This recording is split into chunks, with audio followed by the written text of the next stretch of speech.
Antara ada dan tiada. Adakah pasangannya? Atau ada lawan katanya?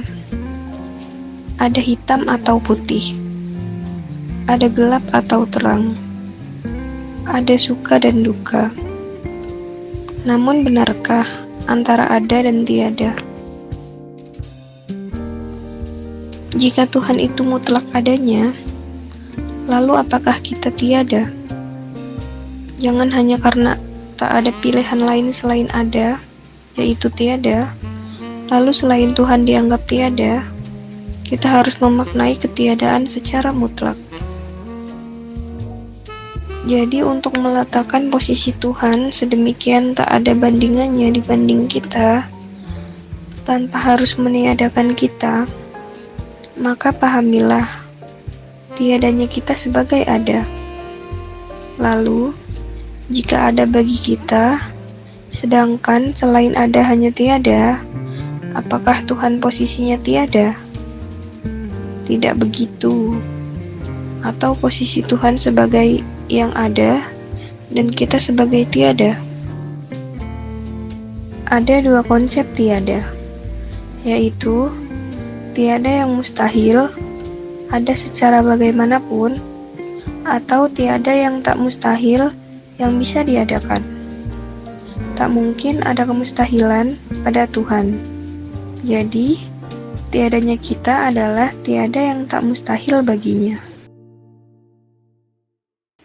Bagaimana memahami adanya Tuhan dan tiadanya kita yang tak mustahil, yang berarti kita tetap ada?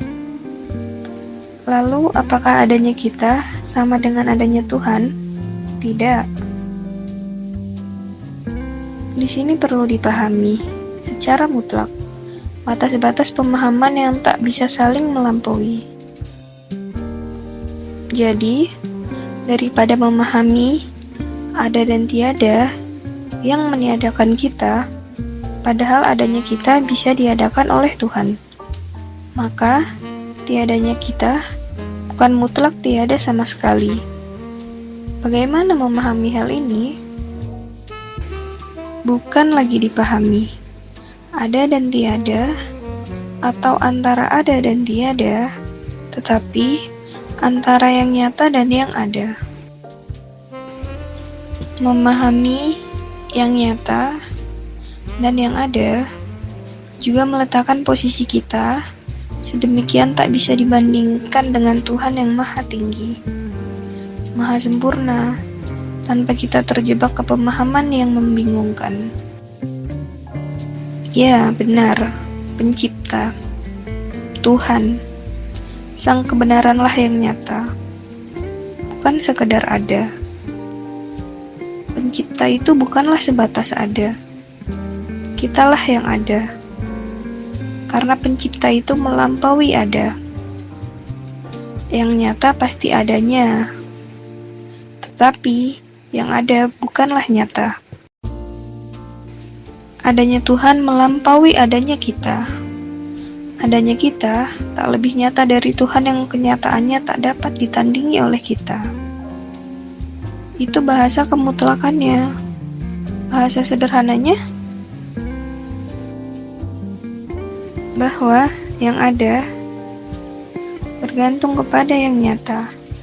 Yang nyata, sang kebenaranlah pencipta segala ciptaan yang ada. Adanya kita sebagai akibat dari kenyataannya sebagai sebab mutlak. Yang nyata, yang tak berawal sebagai sebab dari berawalnya yang ada. Ketiadaan kita adalah adanya kita dengan ketiadaan daya upaya kecuali bersandar kepada yang nyata. Begitulah memahami ada dan tiada, dari sudut pandang kemutlakan sebagai yang nyata dan yang ada.